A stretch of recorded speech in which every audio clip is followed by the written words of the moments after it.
Hello friends, स्वागत है आपके अपने 10th ओनली यूट्यूब चैनल पर।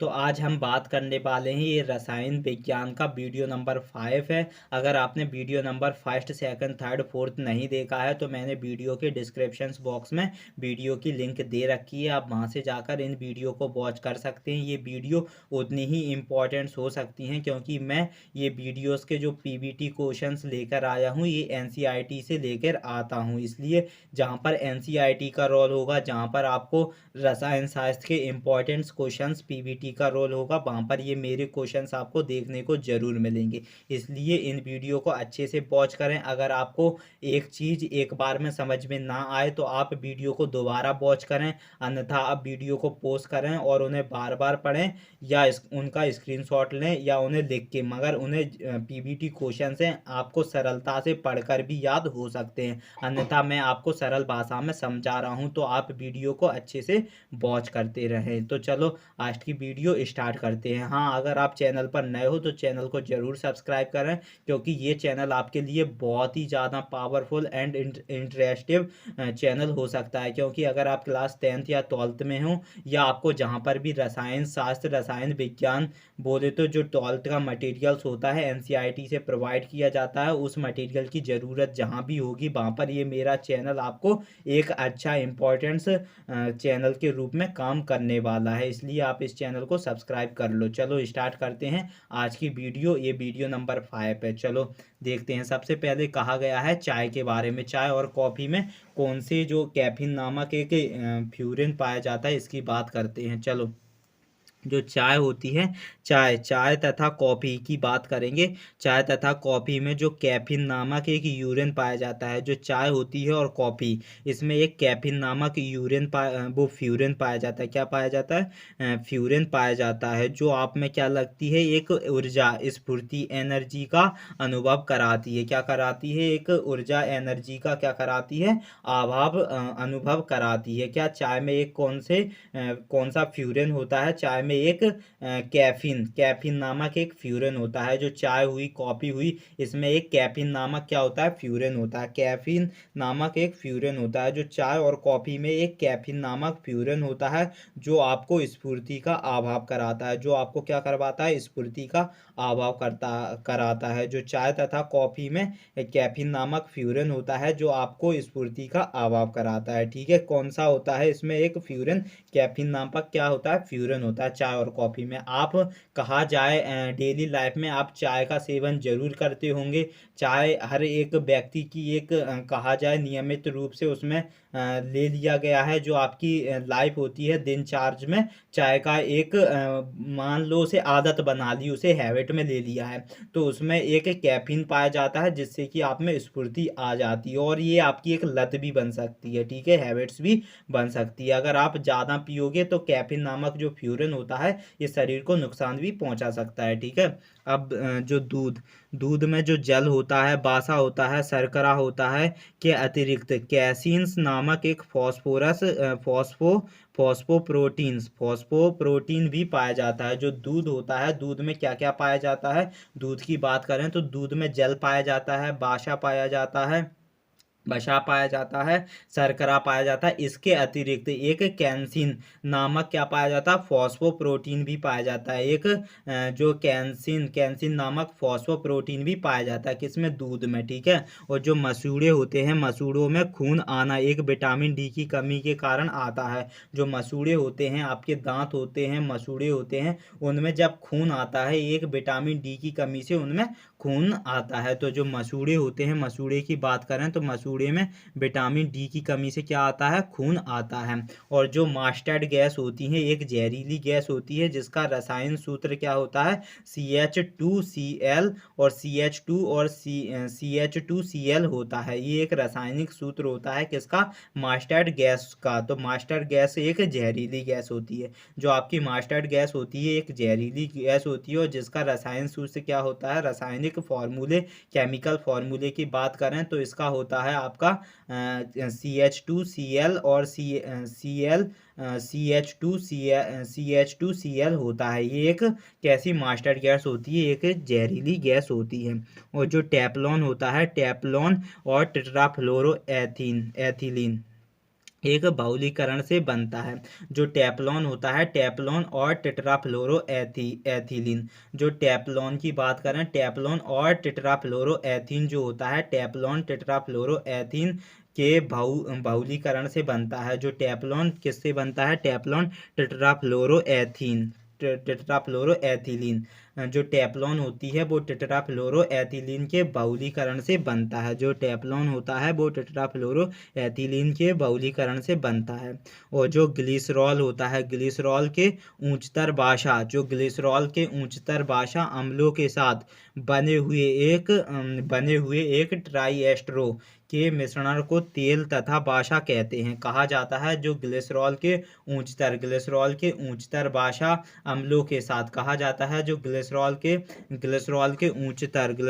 ऊंचतर बाशा अम्लों के साथ बने हुए एक ट्राइएस्टरो के मिश्रण को तेल या बासा कहते हैं। किसको कहते हैं? ट्राइएस्टर के जो मिश्रण होता है उसको हम क्या बासा या तेल कह देते हैं। किसके? ग्लिसरॉल के उच्चतर बासा अम्लों से के साथ जो बने हुए ट्राई एस्ट्रो के जो मिश्रण होते हैं उसे हम तेल या बासा कह देते हैं। क्या कह देते हैं? तेल या बासा कह देते हैं। और जो ऊंचे बासा होता है, जो ऊंचे बासा अम्लों के सोडियम लवण साबुन कहलाता है। जो ऊंचे बासा होता है, ऊंचे बासा जो अम्ल होता है, ऊंचे बासा एसिड होता है, इसके जो सोडियम लवण एक साबुन कहलाते हैं। क्या कहलाते हैं? साबुन कहलाते हैं। तो साबुन किसका बना होता है? एक ऊंचे बासा अम्ल जो होती है इसके सोडियम जो होते हैं सोडियम लवण, इसे सोडियम लवण का साबुन बना होता है। किसका बना होता है? ऊंचे ऊंचे बाशा अम्लों, जो ऊंचे बाशा अम्लों के सोडियम लवण से क्या बनता है? साबुन बनता है, या इसे साबुन कहा जाता है। और जो मैथिन आइसोसाइनाइड्स होती है, जो मैथिन आइसोसाइनाइड्स को मिक गैस भी कहा जाता है। जो मैथिन आइसोसाइनाइड्स होती है, किसकी बात कर रहा हूँ? मेथिन आइसोसाइनाइड की बात कर रहा हूँ।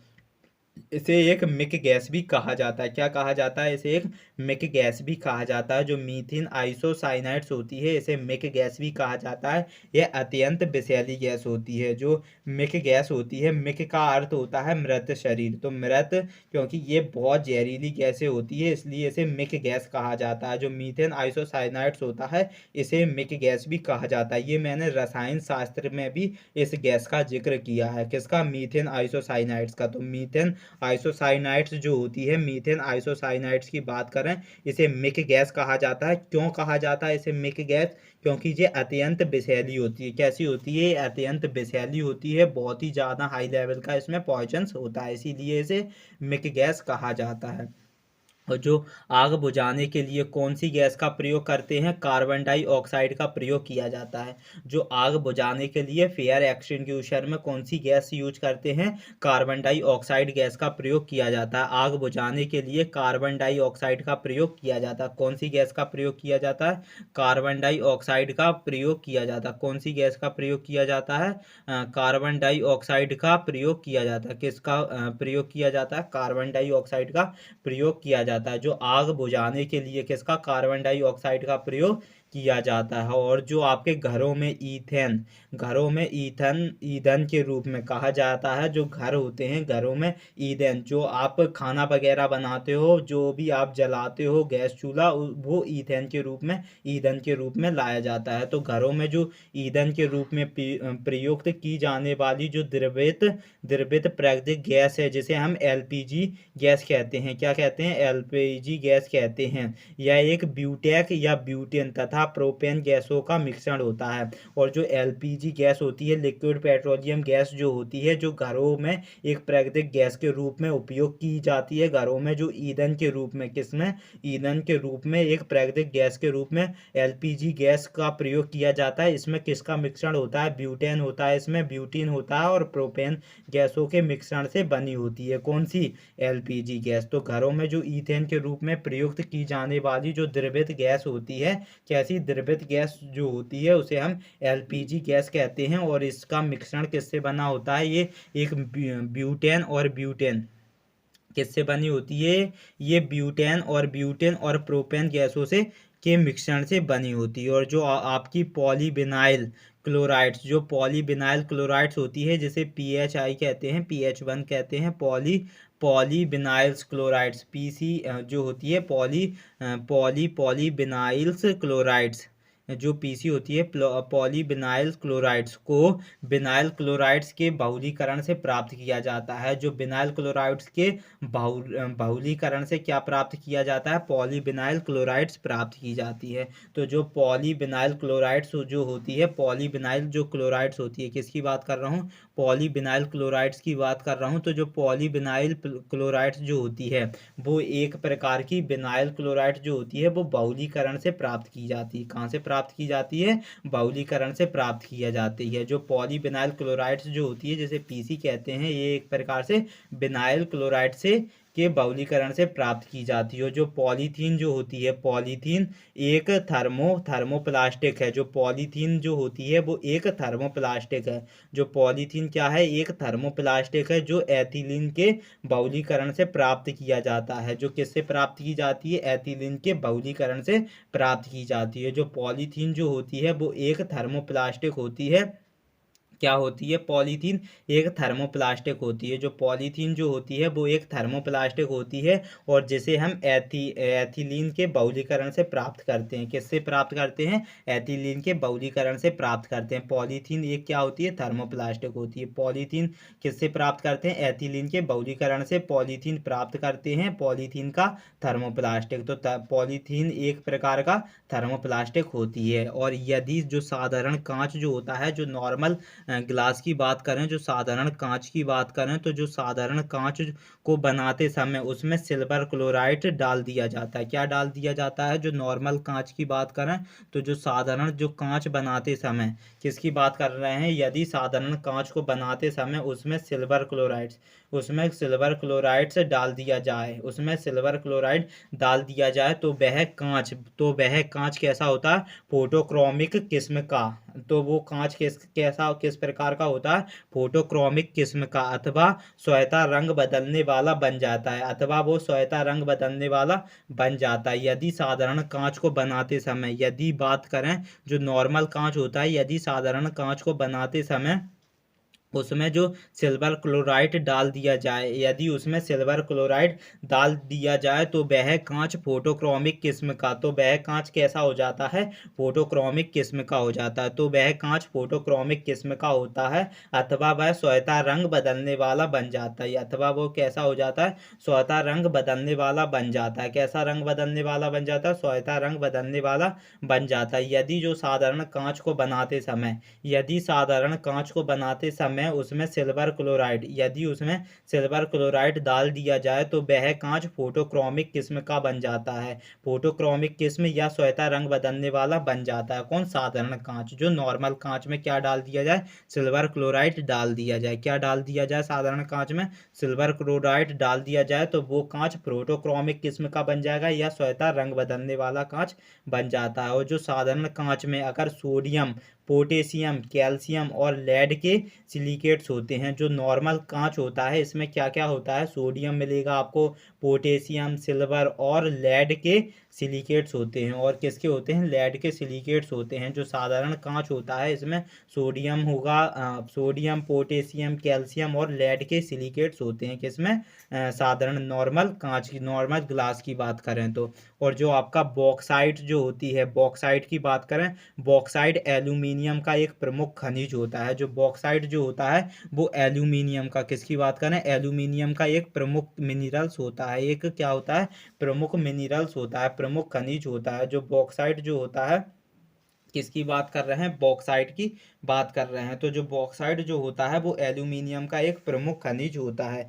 जो आपका बॉक्साइट जो होता है वो एल्यूमिनियम का एक प्रमुख खनिज होता है। क्या होता है, एल्यूमिनियम का एक प्रमुख खनिज होता है। जो बॉक्साइट जो होता है वो एल्यूमिनियम का एक प्रमुख खनिज होता है। क्या होता है, एल्यूमिनियम का एक प्रमुख खनिज होता है। यदि पृथ्वी पर, कहा जाए यदि पृथ्वी पर सारी वनस्पति नष्ट हो जाए, यदि पृथ्वी पर सारी वनस्पति नष्ट हो जाए तो सभी जीव जंतु ऑक्सीजन के अभाव में मर जाएंगे। ये बात मैंने आपको पहले भी बताई थी कि जो पौधे होते हैं उनका जो प्रमुख जो भोजन या उनका प्रमुख जो तत्व कहा जाए तो वो कार्बन डाइऑक्साइड होती है। क्या होती है, कार्बन डाइऑक्साइड होती है। और कहा जाता है अगर कार्बन डाइऑक्साइड हटा दें एटमॉस्फेयर से तो जो आपके पेड़ पेड़ पौधे हैं वो सूख जाएंगे, मर जाएंगे। अगर वो मर गए तो जो जीव हैं जैसे कि मानव हैं उन्हें भी मरना पड़ेगा, क्योंकि मानव क्या अवशोषित करता है? ऑक्सीजन अवशोषित करता है। और पेड़ पौधे क्या अवशोषित करते हैं? Carbon dioxide.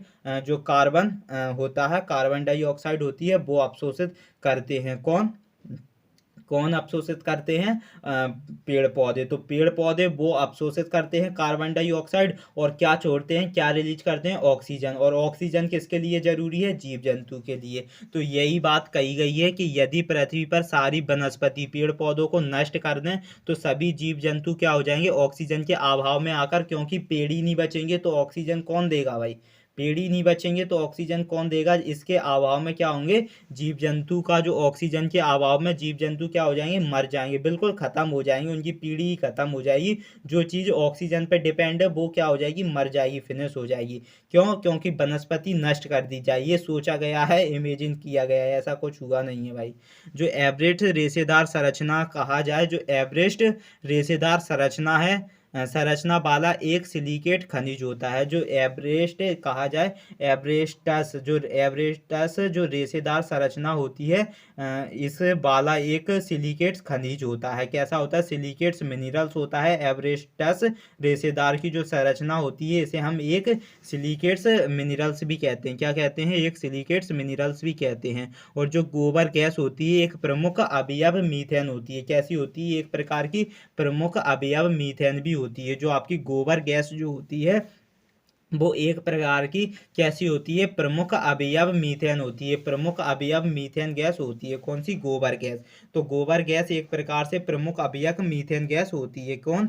गोबर गैस। जो गोबर गैस जो होती है वो एक प्रकार से प्रमुख अवयव मीथेन गैस होती है। और पानी की अस्थायी कठोरता को कहा जाता है, जो पानी की अस्थायी कठोरता को पानी को उबालकर दूर किया जा सकता है। जो पानी की अस्थायी कहा जाए जो कठोरता होती है वो पानी को उबालकर क्या किया जा सकता है? उसे दूर किया जाता है। पानी की कठोरता को किससे?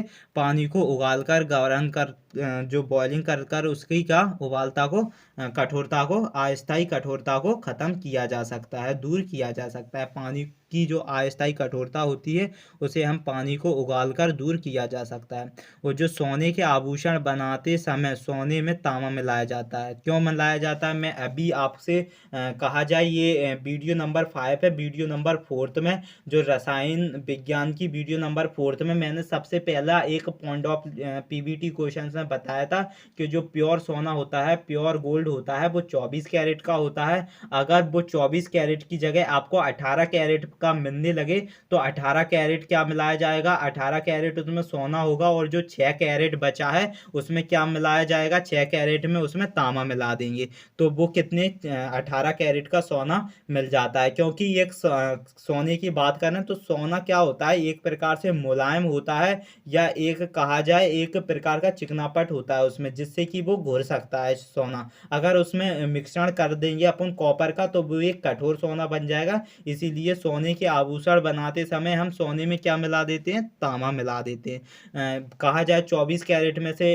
6 कैरेट मिला देते हैं, 4 कैरेट, इस प्रकार इसका मिश्रण कर देते हैं। लेकिन उसमें अदर मेटल्स जरूर मिलाया जाता है सोने में, अगर उसकी कठोरता को देखा जाए तो सोने के आभूषण बनाते समय सोने में क्या मिलाते हैं? तांबा मिलाया जाता है। और जो ओजोन मंडल जो होती हैं, ओजोन मंडल की पराबैंगनी किरणों को अवशोषित करके पृथ्वी के जीवों की रक्षा करता है। जो ओजोन मंडल होता है, जो ओजोन मंडल होता है तो जो सूरज से निकलने वाली पराबैंगनी किरणें, जो ओजोन मंडल होता है तो सूरज से निकलने वाली पराबैंगनी किरणें क्या करता है? अवशोषित कर लेता है। कौन? ओजोन मंडल। जिससे कि अवशोषित करने से जो पृथ्वी के जीवों की रक्षा करता है। अन्यथा कहा जाए आपको जो किरणें निकलती हैं सूरज, ओजोन से, जो सूरज से निकलने वाली 100% जो ऊर्जा होती है वो पृथ्वी पर नहीं पहुंच पाती है। अगर वो 100% ऊर्जा अगर पृथ्वी पर पहुंच जाए तो जो मानव जीव होता है वो एक कैसे हो जाएंगे? जैसे कि आप जो आलू होता है, आलू को आप भट्टी में दे देते हो और वो भुन जाता है, उस तरह आपको जो मानव जीव देखने को मिलेंगे। तो ये जो क्या करता है, जो ओजोन मंडल होता है, कहा जाए जो पृथ्वी की सतह होती है, तो सूरज से जो निकली हैं किरणें उसमें से कम 50% तो वो ऊपर रिफ्लेक्ट हो जाती हैं, परत से ही रिफ्लेक्ट हो जाती हैं, और बाकी की जो बची 50% उसमें भी कुछ आते आते जैसे रेडियो एटमॉस्फेयर हुआ और जो आपका ओजोन मंडल हुआ, इनमें अवशोषित हो जाती हैं। इस कारण से पृथ्वी पर उतनी ही लेवल की किरणें पहुंच जाती हैं जितनी की जीव जंतु को वो ज़रूरत होती हैं। और कहा जाता है जो ओजोन मंडल होता है इसकी जो पराबैंगनिक किरणों को अवशोषित कर लेता है। कौन? ओजोन मंडल। अगर वो पराबैंगनिक किरणों को अवशोषित नहीं करेगा तो जो जीव जंतु होते हैं उनमें खतरनाक बीमारी आपको देखने को मिलेगी, जैसे कि कैंसर हुआ, और ऐसी ही बहुत तरह की जो बीमारी होती हैं होने वाली, जो पराबैंगनिक किरणों के कारण वो किसे मानव जीवों को देखने को मिलेगी। इसलिए जो ओजोन मंडल होता है वो पराबैंगनिक किरणों को क्या कर लेता है? अवशोषित कर लेता है और पृथ्वी के जीवों की रक्षा करता है। और ईंधन की बात करें तो ईंधनों के जलने से जो प्राप्त कार्बन डाइऑक्साइड जो होता है वो जो प्रदूषण का, पॉल्यूशंस का प्रमुख कारण होता है। किससे? ईंधनों से। किससे? ईंधनों, फ्यूजन्स फ्यूल से जो जलने के कारण जो कार्बन डाइऑक्साइड होता है, कहा जाए आप पेड़ पौधे जलाते हो, लकड़ियाँ जलाते हो, मतलब कुछ भी आप फ्यूजन फ्यूल में जिसमें आग लग सके ऐसे फ्यूजन फ्यूल्स जलाने के काम में लाते हो, तो उनसे जो निकलने वाली जो प्रदूषण कार्बन डाइऑक्साइड वो क्या करता है? ईंधनों में क्या करता है? एटमॉस्फेयर में एक प्रदूषण का, पॉल्यूशंस का कारण बनता है। तो ये आज के लिए इतना ही रहने देते हैं। ये क्लास नंबर 5th थी। कहा जाए अगर आपने class number 1st, 2nd, 3rd, 4th नहीं देखी है तो मैंने वीडियो के डिस्क्रिप्शन बॉक्स में उन वीडियो की लिंक दे रखी है, आप वहाँ से जाकर इन वीडियो को वॉच कर सकते हो। ये वीडियो उतनी ही इम्पोर्टेंट है क्योंकि ये जितने भी मैं पीबीटी क्वेश्चंस लाया हूँ ये सारे एनसीईआरटी से छांट कर लाया हूँ। तो यहाँ पर रसायन विज्ञान का जहाँ पर भी ये सवाल आएंगे इम्पोर्टेंट्स पीबीटी, वहाँ पर ये मेरे जो पीबीटी क्वेश्चंस आपको ज़रूर 100% देखने को मिलेंगे, क्योंकि मैं जितने भी पीबीटी क्वेश्चंस लाया हूँ वो सारे ही क्या है? इम्पॉर्टेंट है, 100% इम्पॉर्टेंट है। तो आई होप आपको एक एक करके मैंने अच्छे से एक्सप्लेन किया है, तो आई होप आपको ये बड़े अच्छे से समझ में आ गया होगा। अगर आपका कोई मित्र है जो कि क्लास 10 12th में है या उसे रसायन विज्ञान के इम्पोर्टेंट्स पीबीटी या अच्छे नॉलेज की ज़रूरत है तो प्लीज़ उसे ये वीडियो सेंड करो। और आपको वीडियो अच्छी लगी हो तो प्लीज़ लाइक करो, एंड जो चैनल पर नए हो तो चैनल को ज़रूर सब्सक्राइब करें, जिससे कि मैं कोई भी इस वीडियो, कहा जाए इस चैनल पर वीडियो अपलोड करता हूँ कोई सी भी नई इन्फॉर्मेशन की, तो वो आपको जल्द से जल्द मिल सके।